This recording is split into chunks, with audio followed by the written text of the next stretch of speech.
Hey everyone, it's about 1 a.m. at the time of recording, so I have to be sort of quiet. This is also going to be a pretty long video, so hopefully I won't lull you guys to sleep. Grab some coffee if you feel like watching the entire thing. And yeah, without further ado, this is going to be a pretty heavy update video. It's been a long time coming.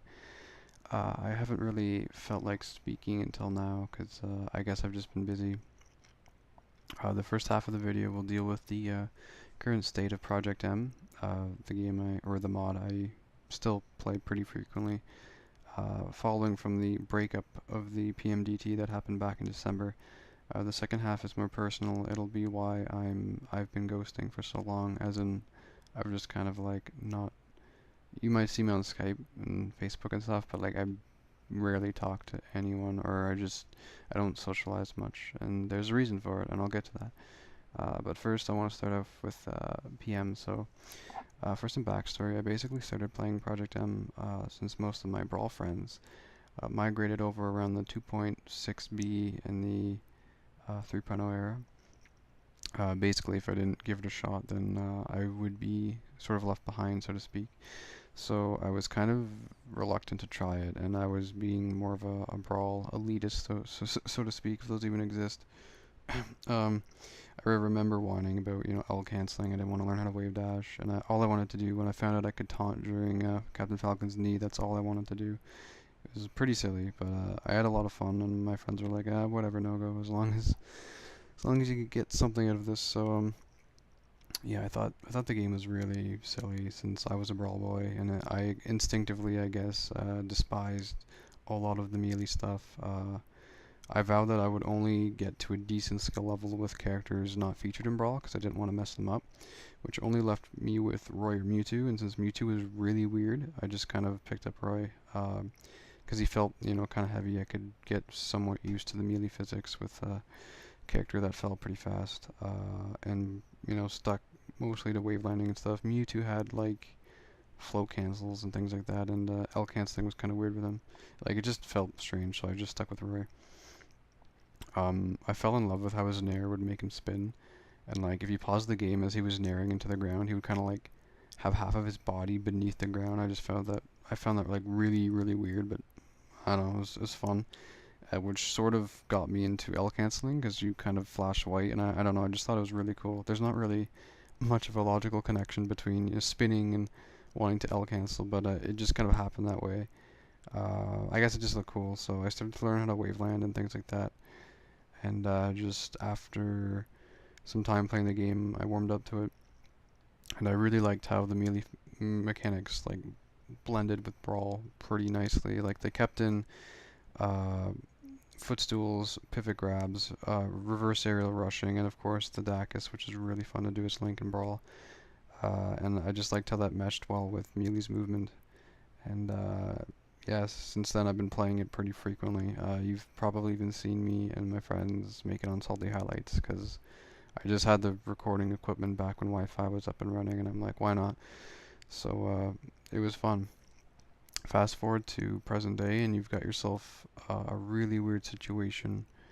Um, Most recently on Reddit, the thing that I saw that sticks out is Tafo, the guy from Melee and On Me. Big Melee figure, not in terms of a competitor, but he's like the ultimate stat tracker. He does very concise videos about how to move forward in the community.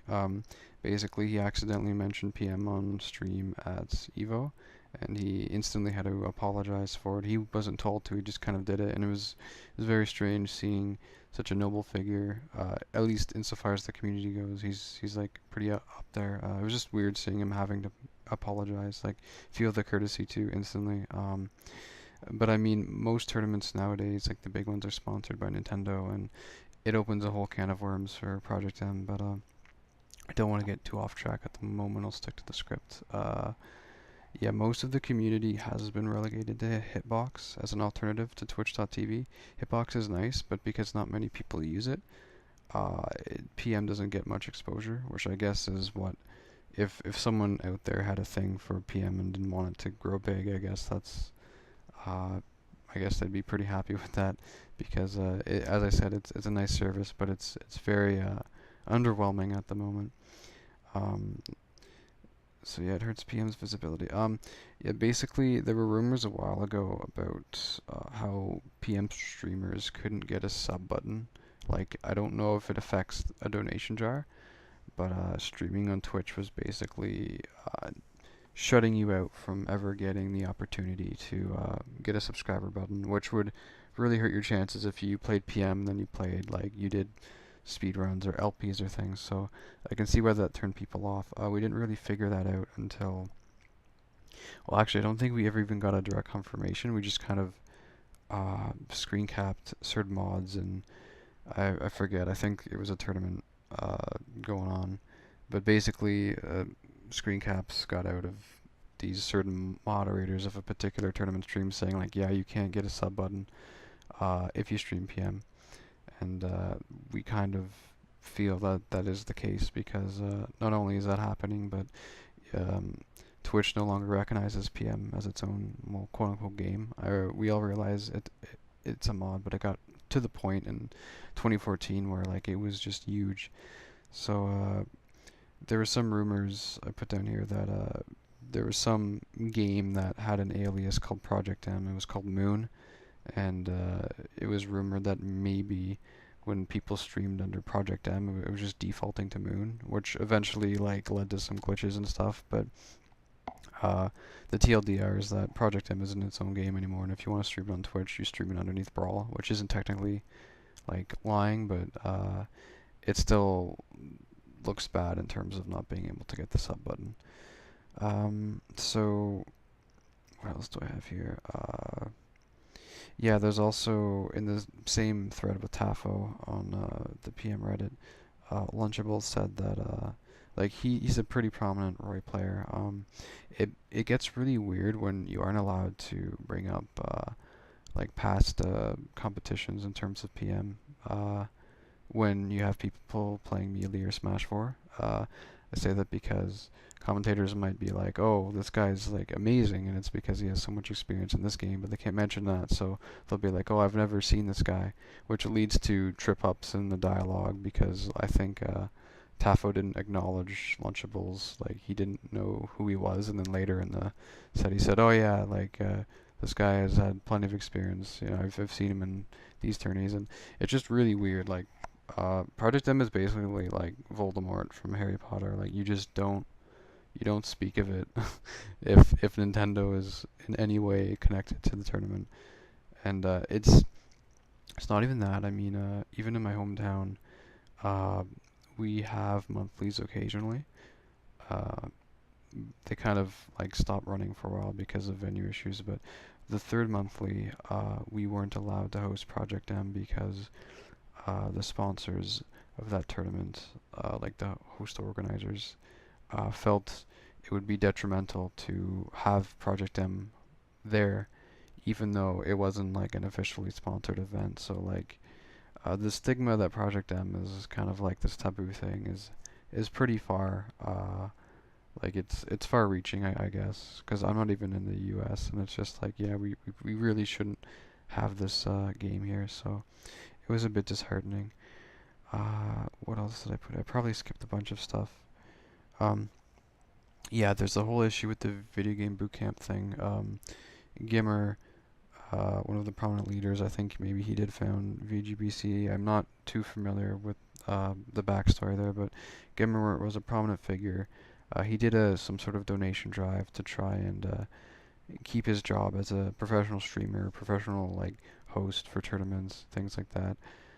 And not, I would almost say a lot, but a fair number of the people that helped him succeed in his donation drive were Project M players, and they did have PM and Xanadu and things like that. It was it was just like a really big game in 2014. But then shortly after, well, not shortly, I would say 6 months to a year. I'm not too sure for the exact dates, but he had to drop PM all of a sudden, and it got a lot of people salty.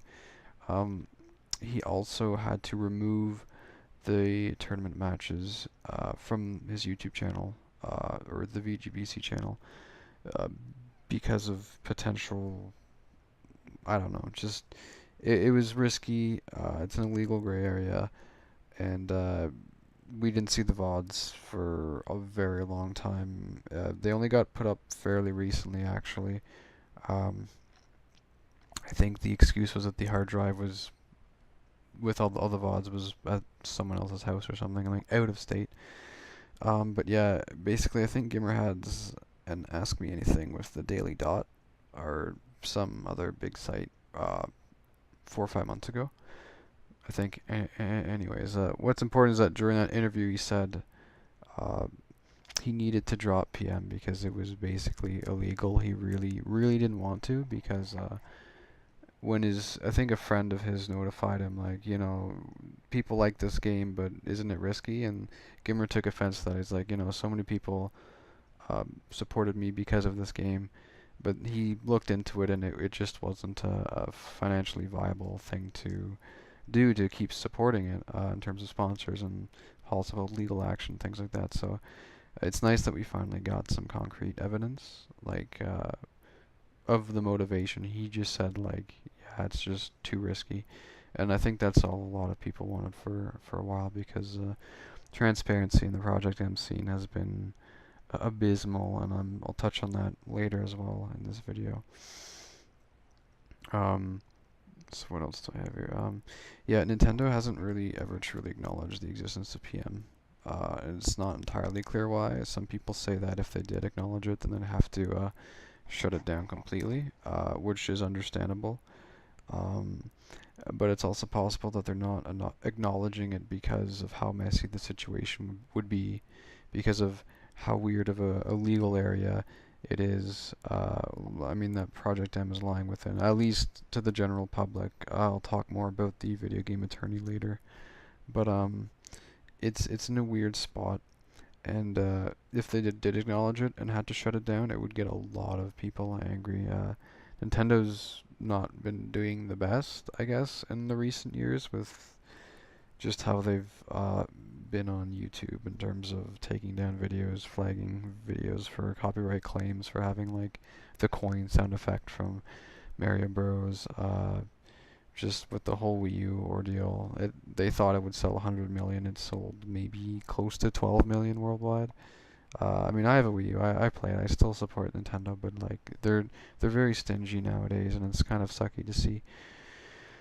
Um, but yeah, I wish we had like an official statement from Nintendo. But as I said, like if they had to recognize it, it would probably be very bad. So that's probably why people can't speak too much in terms of sponsorships, tournaments, and things like that. They can't get into the nitty gritty, I guess. So I'm just going to scroll down. That's basically the first page. If I haven't mentioned it already, I'll try and put this script in the description if it fits. So yeah, about half a year ago, I think it was December, the Project M team just broke up. Basically, I got home from my classes, I went on Facebook, and in my local Project M group, like, there it was very weird because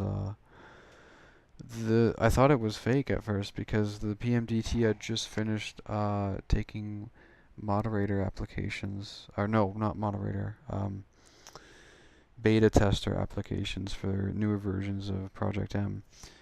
And they had just rolled out the apps for coders and people good with Project Smash attacks and things like that. So basically, they were in like a hiring process.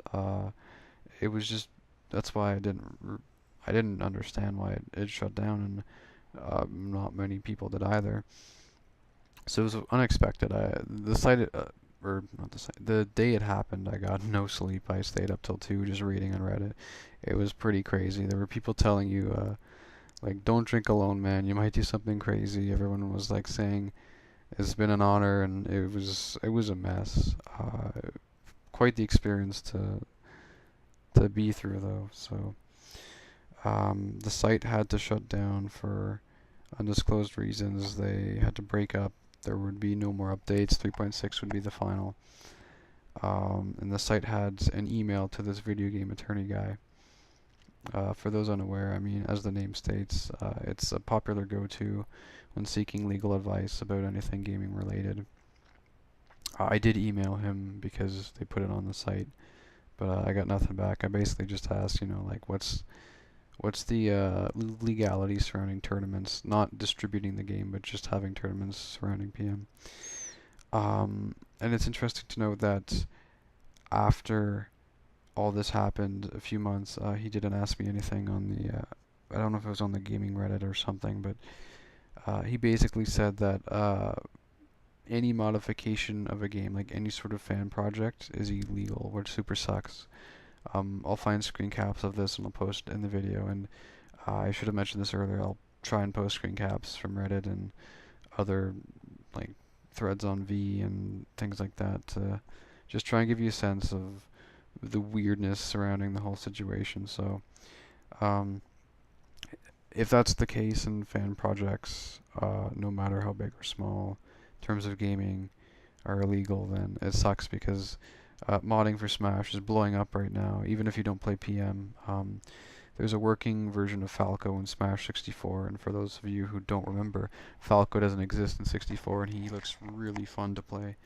You can only play him, I think, on an EverDrive or in an emulator, but like it obviously won't work on the standard Smash 64 cartridge. But he looks really fun. If you have a chance to play him like at a friend's house or something, definitely do so. We have 20XTT or 20XTE, sorry, for Melee. I think the coder guy Dan Salvato has done amazing work. I got 20XXT for my brother who doesn't even play Smash, and he's been getting a lot of use out of his old Melee disc. I play with him every now and then. It's not like heavy modding. It basically allows you to save replays on Melee, which is huge. It allows you to do like turn on hitboxes and stuff like that. It's just like a general training tool, and it's really awesome. It lets you stage strike, lets you choose custom music for like the main menu. It's really cool. If you guys don't like Melee but have like a copy laying around, it's very simple to download if you have Homebrew. Give it a shot. It'll make it a lot more fun, I guess, if you haven't really explored Melee, because it is a very deep game. And even with Smash 4, the modding is crazy right now. I saw on the other day, or on the Game Banana site, like it's the new Brawl Vault basically. I saw like how you can charge limit with Cloud and have like custom names where it says limit. So it says like High Noon, it says Hype, it says Salt Meter. It's just fun. I've seen people bring custom setups to my local tournaments. It looks cool. I like the modding. It's fun. It's funny. I love doing random sound effects, and I just like making people smile with dumb but funny things. And it's really sucky to hear that all of that stuff is like majorly in jeopardy. I just don't.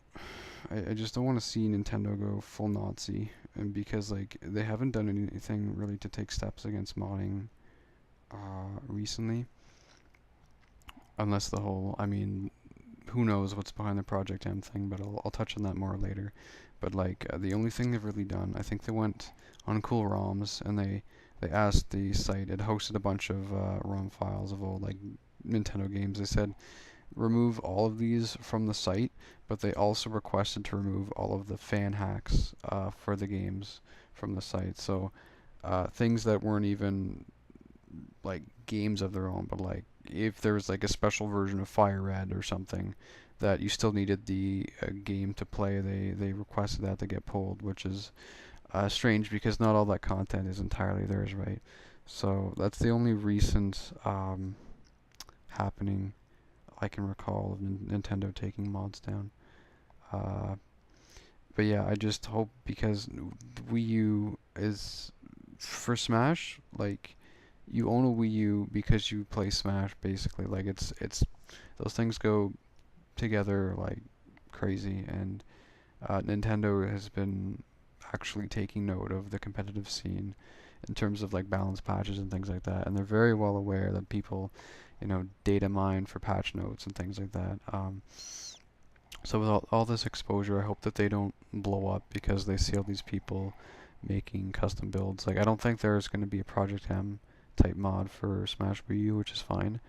But I would not want to see them go after like sound hacks, custom textures, and things like that. It would be ridiculous, and it would hurt a lot of their PR. But it's getting big, so that's my only worry.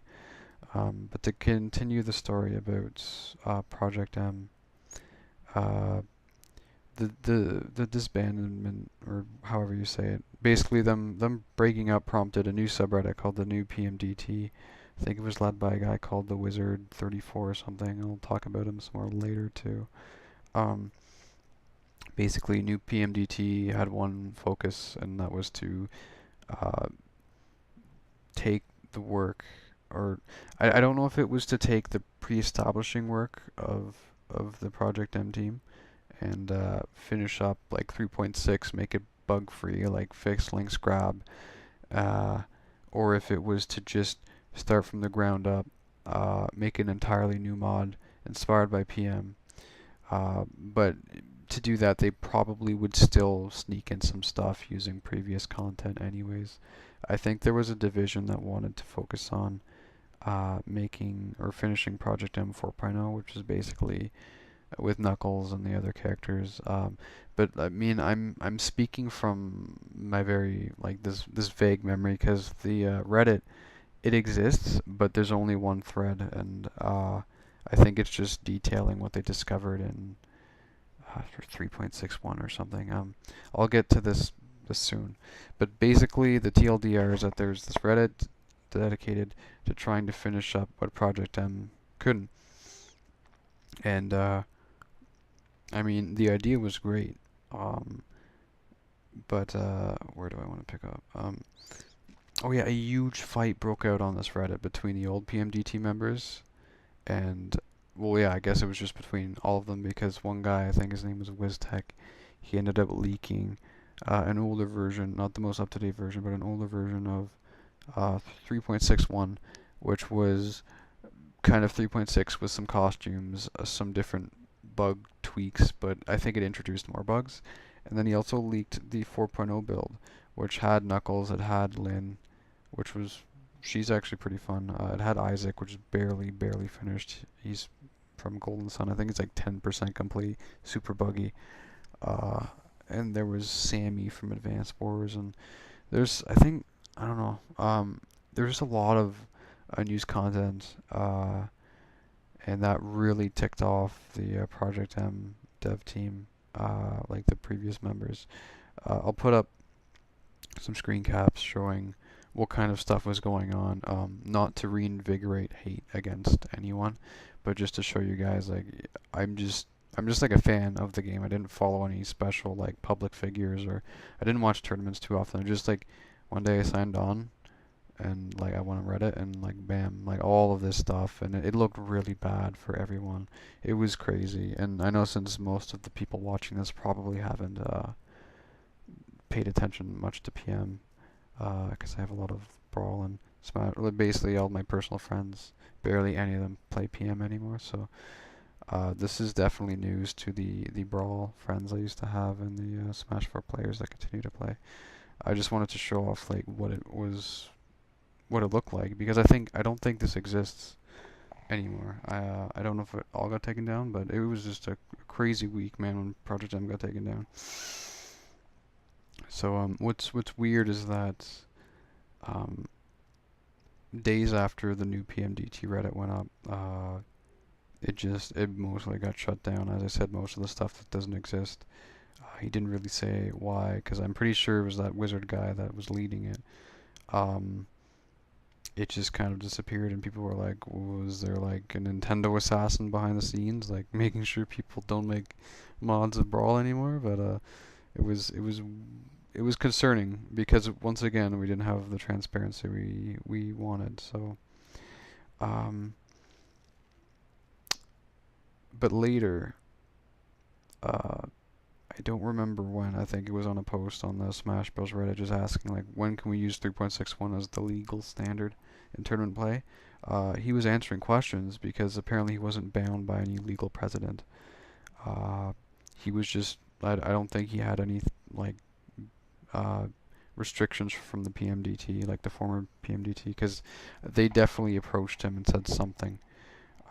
But I don't know what that something was. But basically, I asked him a few questions, and I actually got some hopeful responses. Uh, he said like brawl modding was more than likely being targeted, but only at the highest level. Like if you were an individual contributor, you weren't making some grand like Project M or Brawl Minus type thing. You would be fine if you were just doing small stuff. I also got Messias, one of the Brawl Vault admins. I contacted him on Facebook. I got him into the conversation. I'll post some screen caps. Like I think you can see his posts on Reddit. Uh, he was inquiring like, what's the worst case scenario, and the worst case scenario was like, well, Brawl Vault gets shut down, and that was always the worst case scenario because they're all mods. So um, it was slightly optimistic, I guess. But basically, yeah, the old PMDT approached this wizard guy and said, like, here's the deal. He didn't disclose it because he wanted to respect their wishes. But most of the stuff he said was like things we've never heard before that the old PMDT couldn't speak of, or they just chose not to. So it was nice to see someone shedding some light on things. This is assuming that he's telling the truth. Like, this is just Reddit drama. I mean, at the end of the day, this is just a bunch of people that played a mod for a Smash game, right? So, I mean, it still hits close to home, but there's not, like, it's hard to get sources verified, I guess. Um, but yeah, I write here, to this day, we still have people trying to finish up leak builds of PM. I think there's something called the PMCC, not the community circuit, or championship circuit, but there's a community complete thing.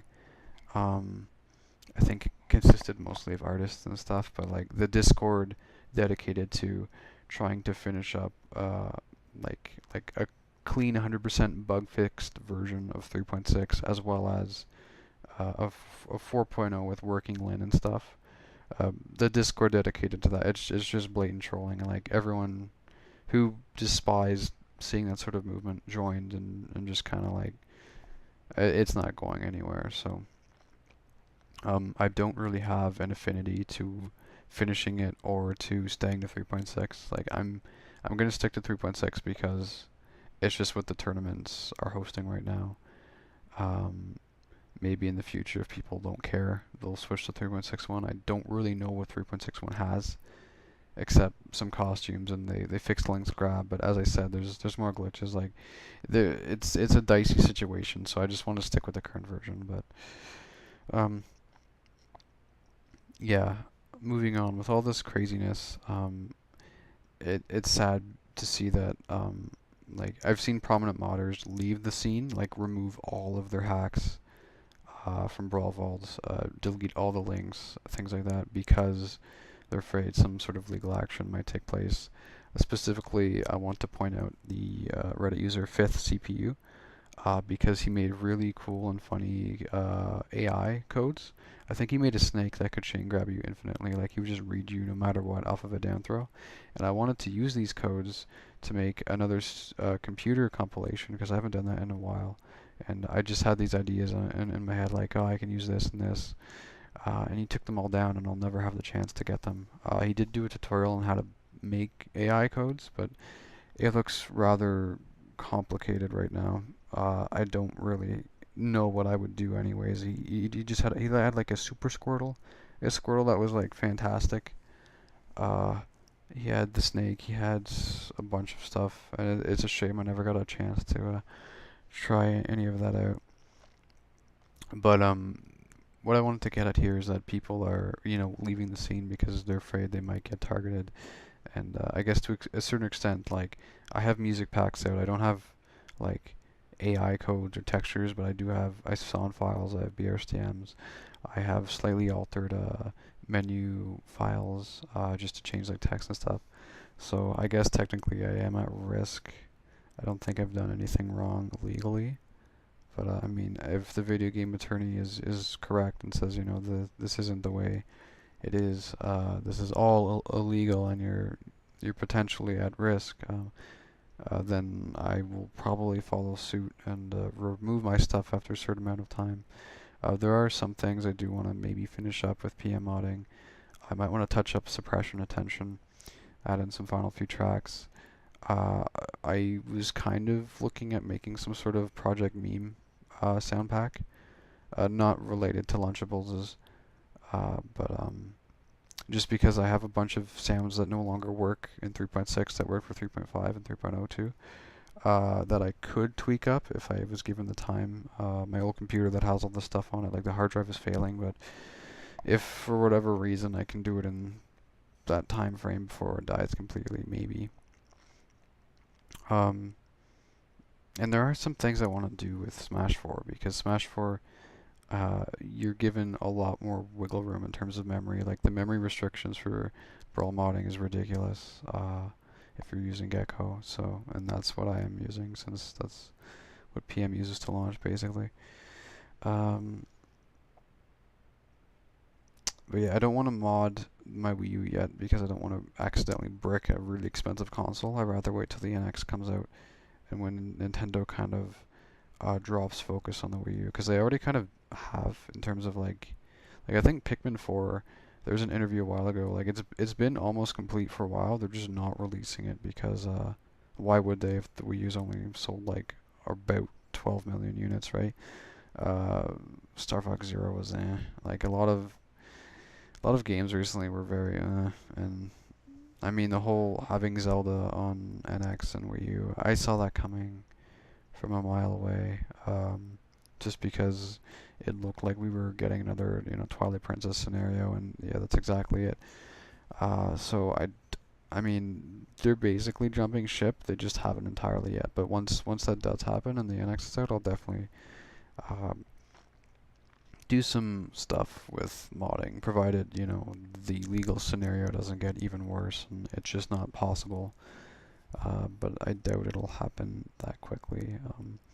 Also, I'm not too sure how much the laws differ in Canada in terms of what the video game attorney was speaking about. So I don't know. It's just a weird situation. But the TLDR is that there are some things I might want to finish up, but at some point I might have to remove everything because it's just I don't want to get targeted, right? If a lot of other people are doing it, then it just looks it looks scary to keep your stuff up, but we will see. So I guess if there's one point I want to make out of all this is that it sucks to have all these restrictions imposed upon someone playing a video game. I mean, it's a modification, sure, but I mean, PM is fun. It brought people together. Like I found a lot of new friends off of PM. Rekindled a lot of old connections with old Brawl friends that picked it up. Uh, like I need to use my Brawl disc for it. It's giving me way more use out of Brawl than I thought I'd be getting out of that disc. I've never played PM off of like USB loader or downloading an ISO or something. I always use the exploit with the SD card on my legit authentic Wii with my legitimate disc. So it's just unfortunate to see that even these quote-unquote authentic methods of launching PM are illegitimate in the eyes of the law. If it's to be believed, I'm going to trust a lawyer over random people on Reddit. I mean, yes, he is one of those random people, but at least he has some background, so I'm gonna take his word for it mostly, at the very least, most of it. So I'll still continue to play Project M, as it's a lot of fun. My hometown has bi-weeklies at a friend's house. It's just his basement. It can average anywhere from, well, I shouldn't say it can average from, I think it averages about 10 people. It's been as high as 16, but it's been as small as 4. I can't do math. That's not correct. Anyways, people still play it. I might be able to get it at a future monthly.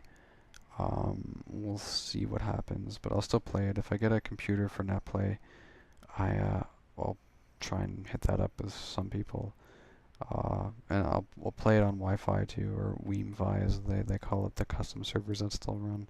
I've been playing it recently, and it's not that bad. It's pretty awful compared to offline and having the light press, hard press not be distinguishable with the GameCube controller. But I mean, it's still fun with friends. Like that's what matters at the end of the day for me. So I guess that covers the first half of the video. So the second one touches on more sensitive topics. if you happen to be watching this video and because you saw the title, like, oh, the state of Project M, you're like, oh, this is an interesting, you know, thing to talk about. Like, this is where you should probably stop watching. This is just gonna be a bunch of rambling about personal stuff. If you want to stick around, you can. But if you're one of the people that I've had on Skype, then you're probably more interested in the second half, not so much the first half. So, yeah, it's. There are two things I want to mention before I get into this section, though, and as I can tie them in near the end of the video. Firstly, I never want to be somebody else's problem. That's a big rule I have.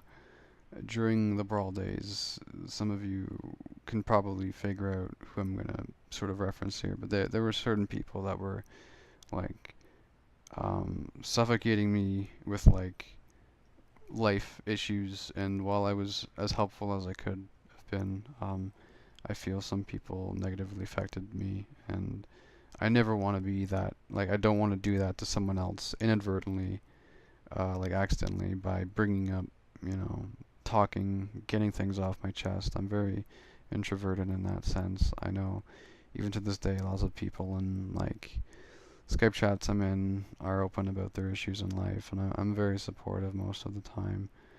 But I don't open up myself because it does hurt to have more on your plate than what you already have going on in your personal life. You don't want to deal with online issues too, right?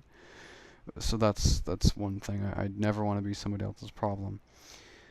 Secondly, one of the worst feelings you can have is the feeling of when you're telling the truth, like the honest truth, and no one else believes you.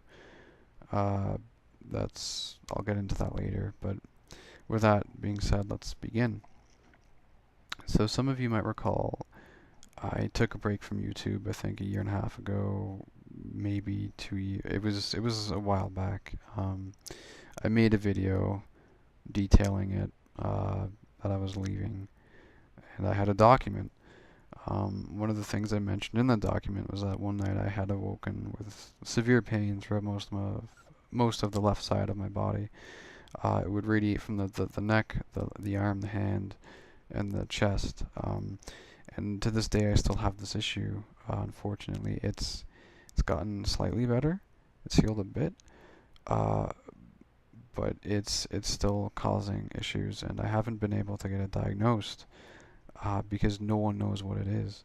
So I'll try and tell you the story from start to finish as best I can. It's been a while, but yeah, here we go. So I guess thinking back to junior high when I was in grade 8 or whatever, I would occasionally get these erratic and extremely painful spasms in my neck. It would feel like I would literally have like a noose around it, and it was pulling down. It was like pulling down from the inside. It would feel very painful, but it would only last like maybe 10 seconds most, and it would happen very infrequently, like once every 3 months. So I was just like, okay, it's just growing pains or something. The human body is really complex.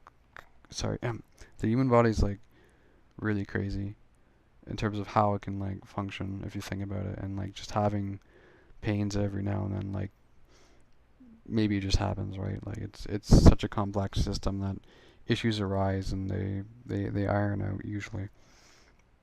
So I had that happen. Me like I still get it sometimes, but it's just something to point out that I had that I didn't really realize that it might be related to what's going on right now. So the next thing I want to mention is that months leading up to the night where I woke in pain, my left arm would occasionally feel like super full of pressure, like it'd feel really tight and like really hot. It was very annoying. I somehow linked this to me drinking acidic drinks. I don't know why. That's illogical, but I stopped drinking lots of soft drinks, which I guess was good for my health anyways. But yeah, in sometime in October 2014, I forget the exact date, I wake up in a huge amount of pain. It's not like crying, well, it's not crying sort of pain, but it's enough to be like, ow, like I almost yelled. And it was super uncomfortable. Like it was a mix of pain and numbness and like twitching, and it was just all sorts of bad. So I go see the family doctor. I get X-rays. Takes about a month for these both things to happen. I mean, in Canada, most of the stuff was covered, but the waiting times are ridiculous for some things. So I have X-rays. I get them back.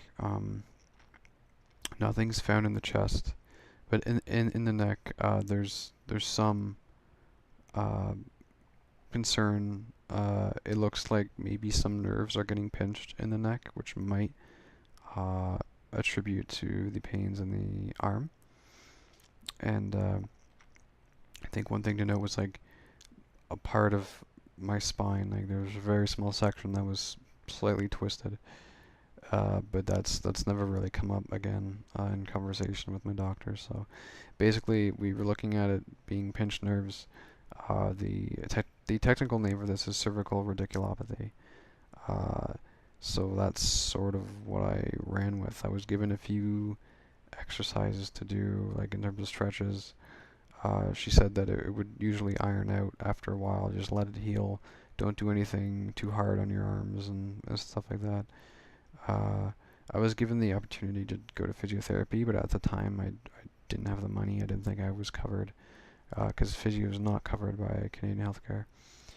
Um, so yeah, months pass and there's barely any improvement.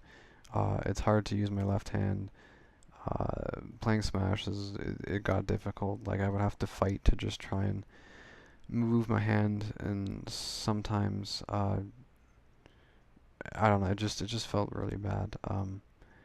I can't fully describe what it felt like because describing pain is already hard enough because we're both assuming we know what pain feels like individually. But this feeling, it's numbness, but it's just very unpleasant. It's all joined up somehow. The neck, the chest, the arm, and the hand. Uh, it, I don't know. So basically, during this time of trying to heal it, I had blood tests done. Nothing really came back. They said I have slightly smaller like red blood cells or white blood cells, but my doctor was like, that's not a big deal. Like, just have more vitamin B12 and yeah, like it was very inconclusive. I've had electrocardiograms done. I think that's what they're called. You basically get your chest hooked up with these little like suction cups. They're sticky. They put on this adhesive to make them stick to your skin. And it just reads like your levels of your heart. I'm not really sure, but I had that done twice to me, and it didn't hurt. It didn't come up with anything. So they're like, yeah, be your odds. Your heart's fine, and your cardio's good. I'm like, well, great, but I still don't know what's wrong. Uh, I say I don't know what's wrong because I do end up going to physiotherapy. I go back to the family doctor. I'm like, it's not healing. I get another referral. I check with my family, and they're like, yeah, actually, you're covered up to like $500 under my dad's health care. So I just work like some sort of work plan. So um, I start seeing a physiotherapist. What did I write here? Skip this. I've done this already. Yeah, I've been given numerous exercises, stretches. I've had acupuncture done, so I've been lit up like a Christmas tree with needles, mainly on the neck area and on the arms and hands. It looks more painful than it is because the needles are really long, but they aren't like sticking into your bloodstream per se. They're just kind of there to uh, injure yourself just a tiny bit because the body will respond to foreign objects by sending blood and stuff to that area, and it's some like traditional ancient method of healing that still sort of has some truth to it. So I don't think acupuncture helped, but it feels interesting, I guess. I've had a lot of, I'm gonna say they're therapeutic massages, but they do not feel good at all. I've been poked and prodded and positioned in ways that feel super uncomfortable and even painful, but as long as it helps. Basically, um, my physiotherapist said that I think sections C3 to C5 in my spinal cord were like out of order, sort of. They weren't following the typical staircase pattern that it's supposed to be. Like, I just think that there was something jammed or just out of place. So, because I'm young still, the spine is flexible. You can correct that stuff with certain stretches and things like that. So, I worked on that for a few months. Um, but the pains, they've been alleviated a bit, but they still persist, and the numbness persists. It also goes through my right side, but less so. Uh, I don't know if I mentioned this. Like, I can't sleep on my sides anymore. I had to teach myself to sleep on my back, because if I did that, if I was in that position on either side, I would just instigate the pain in the neck and the arms and the numbness. It's not pleasant. Um, but my right arm and hand it's usually more of like if it feels tense, like it feels like something's not connected right. I guess the analogy to the way like the arms and chest feel, it's like having a live wire, like two live wires like overlapping each other, and the parts where they're live, they're like ripped, but they're overlapping, so it's things still work, they just don't work correctly. I guess that's kind of the analogy I can give. But I'm getting off track. Basically, my physiotherapist said that it doesn't make logical sense to have pains in the chest with radiculopathy, which is why I kept pursuing this like endeavor to figure out what exactly I have, because I'm still not too sure. I was nervous because, I mean, if getting chest pains isn't a good sign, especially if it's on your left side, close to the heart. That's where the pains are. I don't think it's heart related. As I said, I had that ECG stuff done. They said that stuff was fine, but it's just I don't know. So basically, my physiotherapist wrote a letter. He's like, "There's not been enough improvement. I can't really diagnose the problem." He gave that letter to my family doctor. My family doctor got me hooked up with a neurologist, which gave me a nerve conduction study. A nerve conduction study, I had this like thing poked into my left arm, and I was asked to like flex and do certain movements and push and pull against like my doctor's arm, and they did find something. I was very shaky. I had tremors. It was indicative that we should look in this certain section of the neck or something. So I was happy because I was finally getting somewhere. They're like, yeah, we might know what the problem is. So they actually scheduled me for an emergency MRI. Emergency, so I get it in a few weeks. I don't have to wait like months and months and months. So having an MRI done, it was scary at first, because like they ask if you're claustrophobic. I'm not, but when you see the tube, you're like, okay, that's actually pretty small. But once you're inside, it's a lot bigger than like it just feels more roomy and cozy when you're inside. It's extremely loud. They give you headphones to listen to music and stuff. That doesn't do anything. You're just forced to listen to really loud, weird, like strange drum beats. I guess that's the closest thing I can kind of relate to it. Uh, so I had the MRI, and it didn't find anything in the section that they were looking at, which was disheartening because well, I was really banking on getting to the bottom of whatever I have. So I have to wait. Like at that point, before I had the MRI, the neurologist said, book an appointment with me in 6 months as a follow-up. I call and they're like, we're booked for those 6 months, so we have to schedule you in 7 months. And I'm like, this is a very long wait, and I'm still waiting to go see her in October, and hopefully I can convince her to check again, and I'll tell her what's been going on with my health, because if I don't, if if the trail ends there and she's like, yeah, there's nothing we can do, then I'm gonna be stuck with this for a very long time. So anyways, where am I going with this? There are a few other things that I didn't mention. During the physiotherapy, I was sent to a sports doctor because he's like, I think this guy, he's really good, uh, he'll be able to see maybe some things that I haven't picked up on. So I go see a sports doctor. He's like, I literally have no idea what's up, and that was pretty much it. I'm like, this is where I have the pains. He's like, I don't know. Like, you should go see a neurologist. And I'm like, okay. Um, During the early sessions with my family doctor when this was happening, I'd inquired about pain in my right middle finger. I occasionally have spasms. They're not like, oh my gosh, I'm dying in terms of pain. But I can't really use my middle finger very well on my right side. I don't know what I did to it. She said it's probably nerve damage. You can't operate on that because it's so fine in the hand. Like the nerves are so small that they'll usually end up doing more damage than good. So that's unfortunate to hear. I have difficulty playing shooters in terms of gaming and typing on keyboards and writing, and it hurts. It's doable. It's just it's unfortunate. So there's that on top of the stuff I've been having, unless it's related somehow. Um, Recently I went to go see an optometrist. I think that's the fancy name for an eye doctor. Um, they basically, I was having some pretty bad eye pain for all through the exam period. Uh,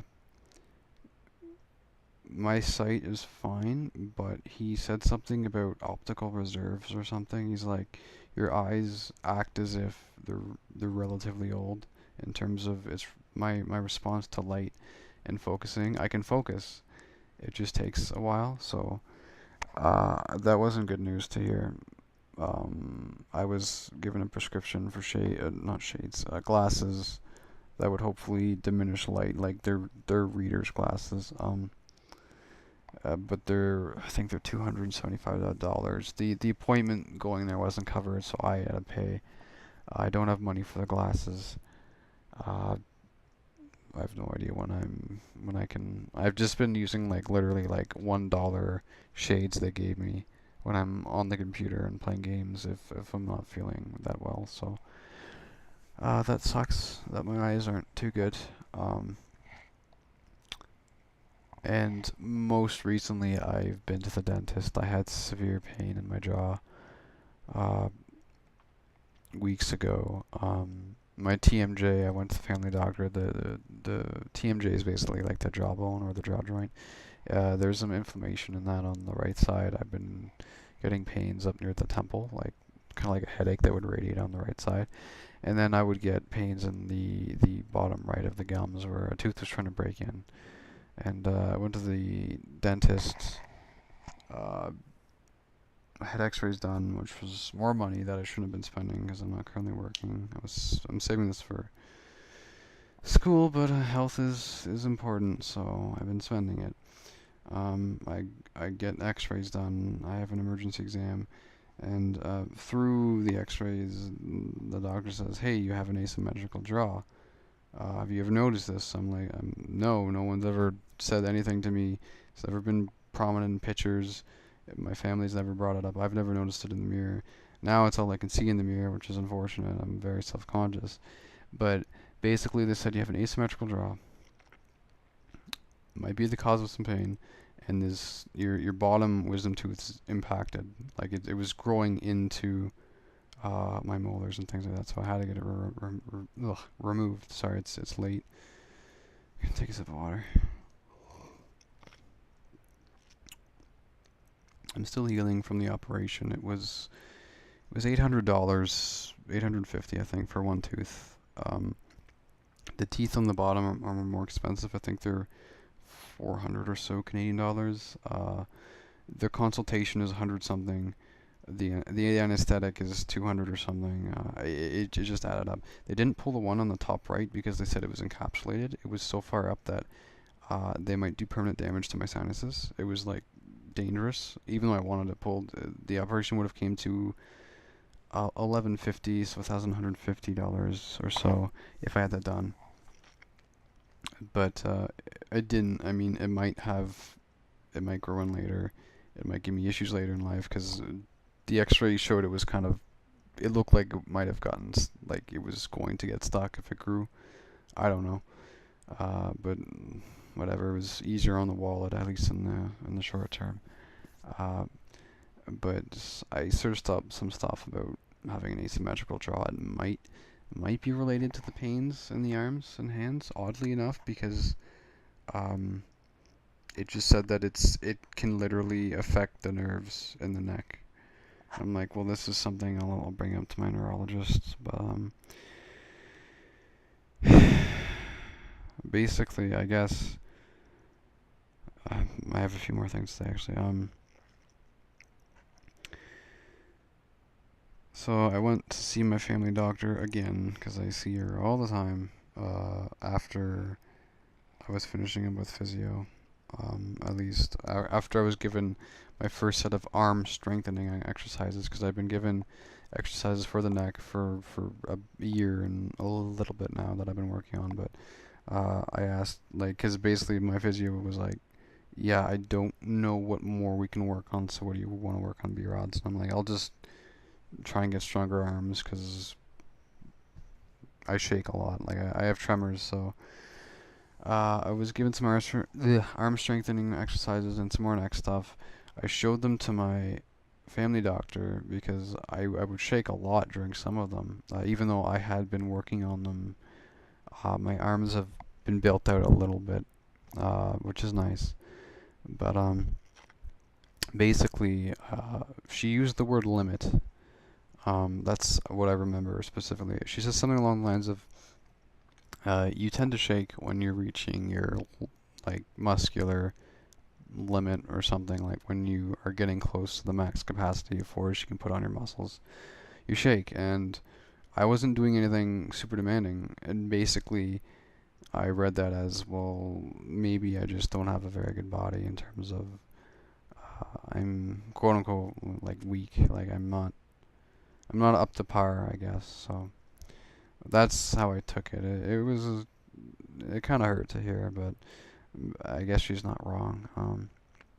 I am pretty light for my age. I'm currently only 115 pounds. I'm nauseous usually every morning. It's difficult to eat a lot for breakfast. Uh, but usually after I let my stomach simmer down, or if I go to the washroom, I'll feel a bit better. I eat a lot for dinner and usually throughout the day, but I also brought up this with my family doctor, and they found nothing. Like, ugh, it's just annoying. She said, like, don't eat before you go to bed, and try and eat.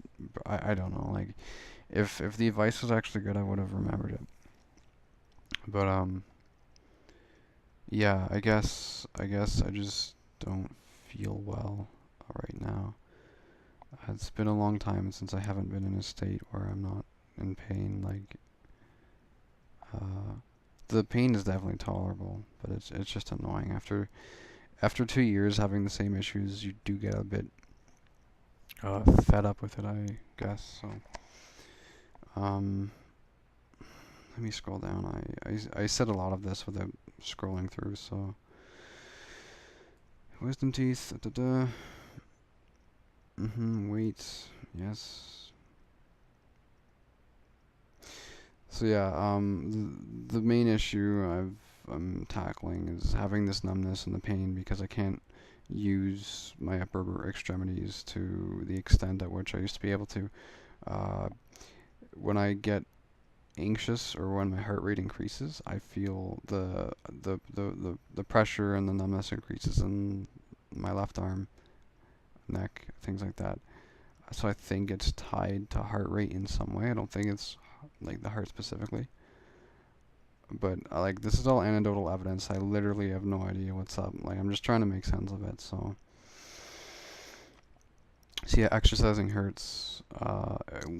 Holding my arms above my head when I'm sleeping hurt. Like, it doesn't feel good for some reason. It used to be fine. There's just really weird, like, it's positional as well. Like, if I twist my neck certain ways, I can trigger the symptoms. It's just really, really strange. I get tingling in my fingertips that, like, I kind of lost a bit of sense of touch in my left index finger. the tip always feels kind of numb and tingly. Uh, yeah, it's just not a good situation to be in, and it's pretty much like a really big factor of why I haven't been around people online, even hanging with IRL friends. Like, I just don't feel healthy, and I don't want to be like a sourpuss and bring like lower the mood, I guess. And like if I'm playing Smash and I didn't kind of come to terms with what I have, like I'm still figuring it out. But like if I was still hanging around with people and having all this stuff happen, and me hitting roadblocks with doctors and things like that, I would be angry. I'd be yawning a lot, and I wouldn't understand why. Like I still don't, but I'm more. I can deal with it now. If I hung around people all throughout this, I would just come off as whiny and ignorant, and I just get very upset with myself and my performance. So um, there's that. And there are a few other things I want to touch on. I don't want to get into them too deeply, but my family's been going through issues for a while now. I guess like everyone can say that it's not exclusive to any certain region. Everyone has family issues. Years ago, my mom brought me aside and my sister and said, she was looking at a divorce, never panned out. She wants my youngest sibling to make it through school first, and then they might part. Recently, my dad's been making strides to really improve himself, which is great. He's given up smoking. He doesn't drink as much. But something happened as of late. I don't know if it was with a coworker or something, but I've had to see both my mom and my dad cry at least once in the past few months. I say at least once because it's very rare to see, I would say, the male of the family break down. I was just told from my mom, like, your father is um your father is kind of coming to terms with where he is in his life, because I think he's grown fairly old, and has realized he hasn't done much with his life. I think. I can't say that for sure, but I think that's where it's coming from. So I left, and then my mom, I saw her cry recently because something at work with my dad. I don't know if he's cheating or something, but he's trying hard, and I like that he's trying to be a good husband. But I mean, I'm not contributing that well to the family either, because I exclude myself, and I just don't feel well. And it's another thing, I fight with my mom a lot because she thinks I'm a hypochondriac and I'm making up the pain.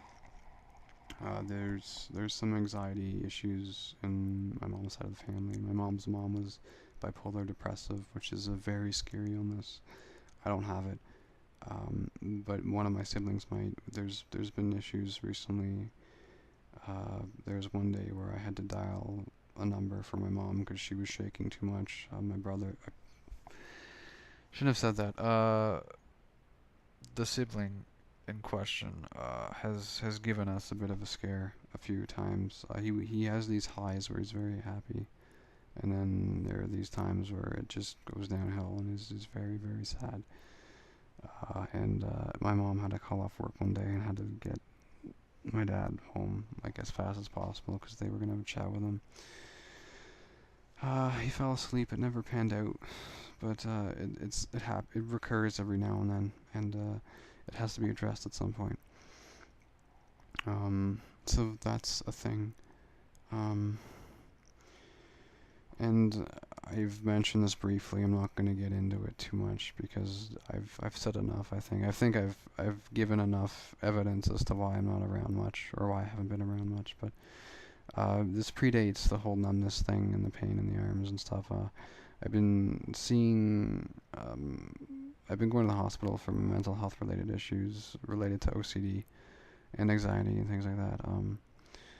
So on top of all the physical issues, there's some mental stuff, and then there's the family stuff. So it's been crazy, and I've been in school. I actually graduated just recently with a Bachelor of Arts General. So it's a 3-year course. I've been in school for 4 years, but that's because I transferred internally. I couldn't do computer science.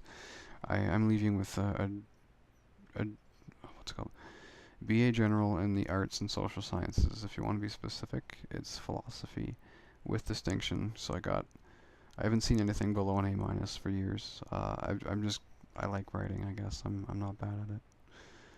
It's kind of a dumb major, but I mean, my parents wanted to see me graduate with something. I focus on my strengths instead of appealing to my weaknesses, because that's what I did with the computer science and got like C's and C minuses and just bad. So they're happy I left school with something, and I'm happy that they're happy. So um, yeah. With all that's been said so far, um, I want to bring in the two things I said earlier that I said I could tie into the end of the video. I don't want to be someone else's problem. And with all this stuff happening in my life, like I didn't. This is all news to you guys, or at least it should be news if you're watching the video this far in. I don't like pushing my issues onto other people. I don't want to be a negative influence on others. I don't want to be a Debbie Downer. I don't want to lower, the atmosphere. There's really only one group that I've been hanging around with consistently on Skype throughout all this, and I haven't told them anything really.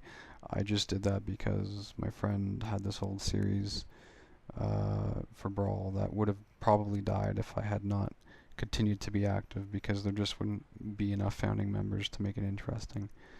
And I guess hanging around with some group of friends is comforting for your sanity. You don't go crazy trying to isolate yourself completely. So it was kind of comforting to have that.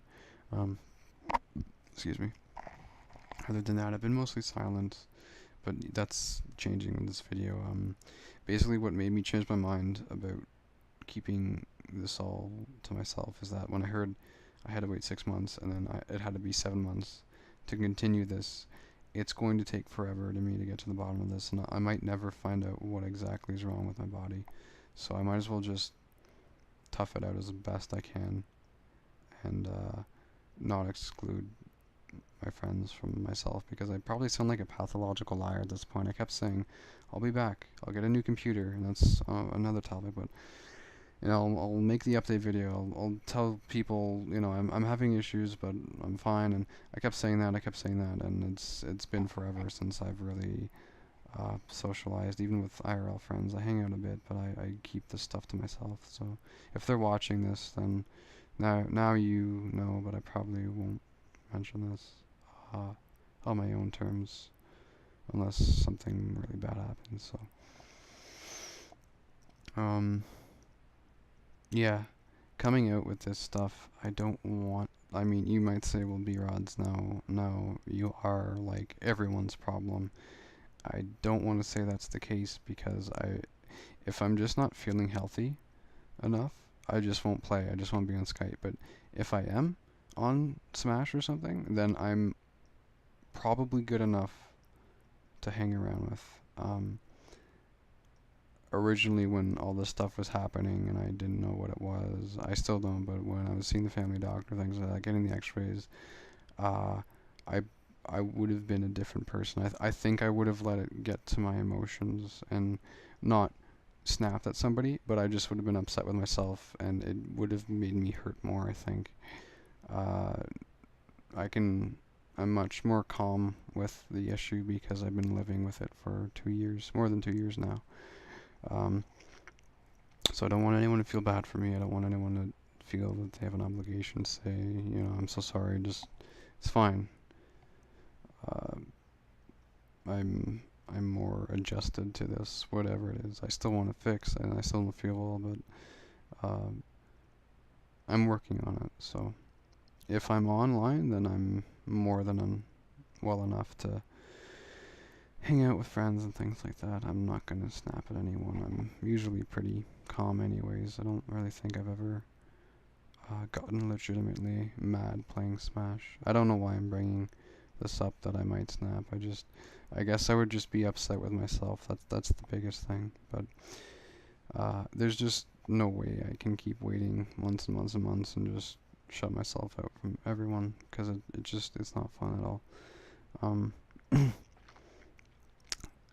sorry. While it does like suck that my physical capabilities might limit my success in some instances in life and Smash, practicing helps. And you don't need to be 100% to do well in anything in life, really. When I was taking a course on identity in university, there was this instance where this guy, who they thought was totally brain dead, was actually super awake and well aware of everything, and he wrote an entire book. It wasn't too long, but he wrote an entire book using his left eye. He would blink and would like scroll through letters and stuff, and he literally wrote his experiences of being in this cocoon-like state with his left eye. So that's motivation. That's like, wow, you can do a lot with just so much of your human potential. Human beings have this way of rebounding when it looks pretty hopeless, which is kind of comforting. Something biologically about us that's just totally is geared towards perseverance. So even if I'm not feeling 100%, if I'm feeling like I can't move my thumbs properly, I'll find a way. I'll fight it, because I have to use my arms and hands in day-to-day life, and um, I'm getting kind of sidetracked, I guess. Yeah, some days I wake up feeling like not fine, but pretty good. Like I can deal with it. Other days, if I accidentally like turn my body in my sleep, I will feel awful. Um, I don't really know. Like it's just random. So if I'm feeling up for it, and you want to play, sure, just message me. But if you message me and I'm like, I legit can't, I feel bad, just understand. That's really all I'm asking for, I guess. Understand that I just don't feel good enough to hang around you guys. So, in regards to my second statement, because I said something else earlier about truth. I said like it hurts a lot to say the truth or what you believe to be the truth and have no one else believe you. I already mentioned this. My parents, typically my mom, thinks I'm a hypochondriac, so I'm at odds with her a lot. She doesn't think that there's enough evidence from the doctors to prove that I have issues with my body. So she's been really grinding me, like, your odds, you should get your license, you should get a job, and I'm like, yes, but I don't feel safe on the road because I can have these spurts of pain that affect my how I use my arms and hands and things like that. And in terms of a job, I do need the money. I have to go very soon. I'll just have to tough it out whatever I do. But I can't be like super responsible for another person's care because I don't have that kind of coordination or motor skills with my body anymore. Not like I ever really did, I guess. But the worst it's ever gotten was I was holding a cell phone on a bus ride home from school, and I dropped it, and I don't mean like, oh, okay, big deal. Like, I legit lost control of my right arm and right hand. I was like, what? I think I applied pressure to a certain part on my arm, but like that shouldn't be happening to like someone who's only 21 years old.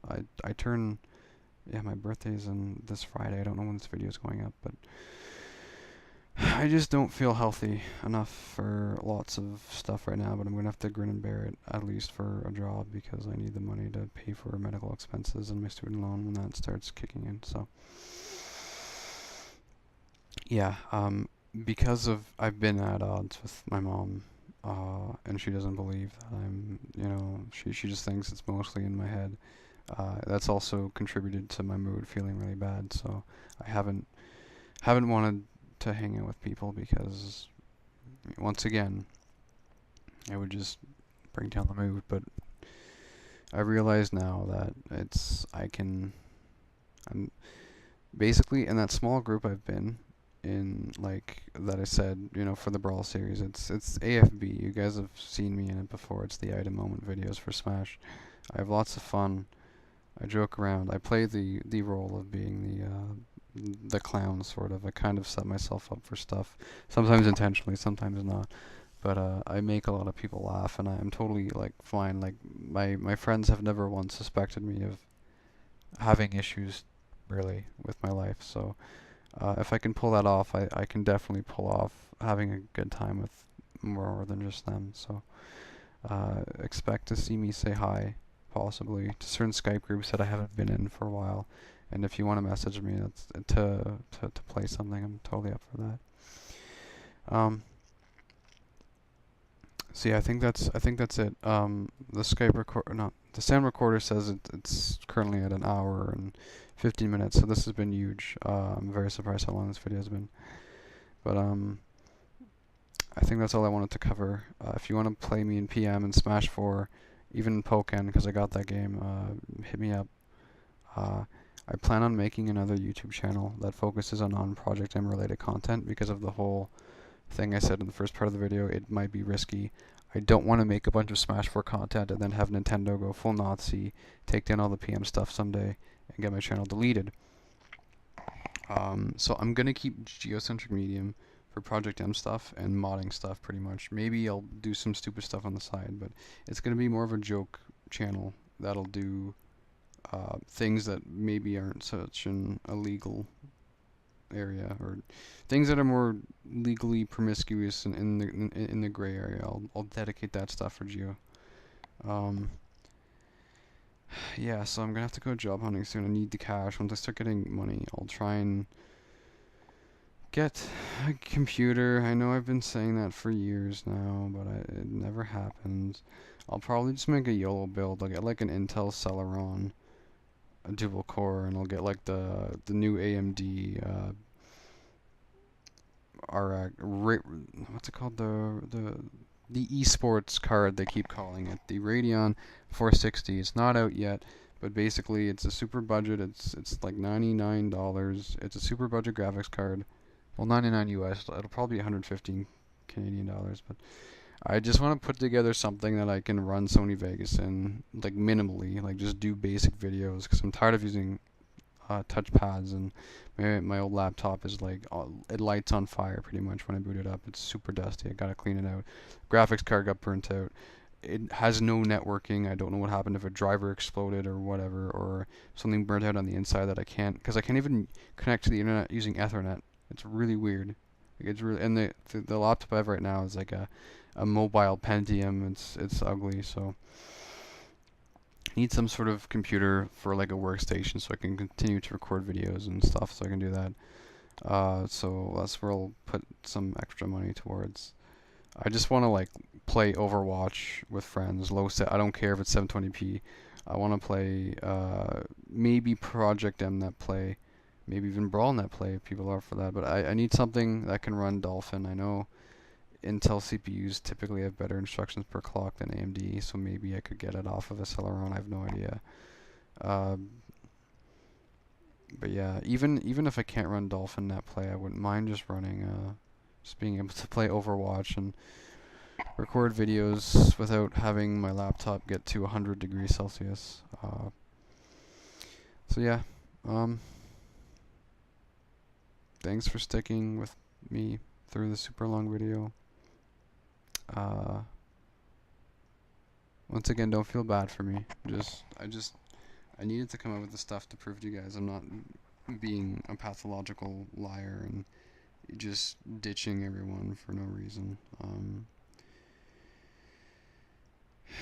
So on the new channel I want to make, I don't know what I'm going to call it.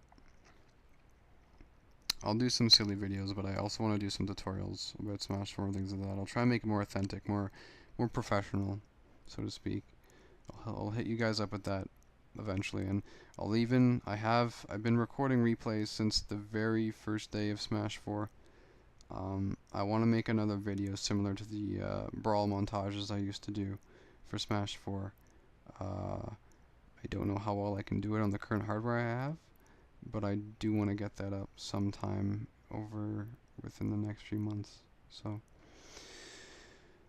hope you guys enjoy it. Yeah, that's it. I have no idea what footage I'll be playing, or if I'll even have enough footage to cover an hour and 20 minutes, but thanks for watching. I'll see you guys soon. It's been No-Go, or as other people call me, B-Rods. See you guys around. Thanks for watching, and yeah, good night.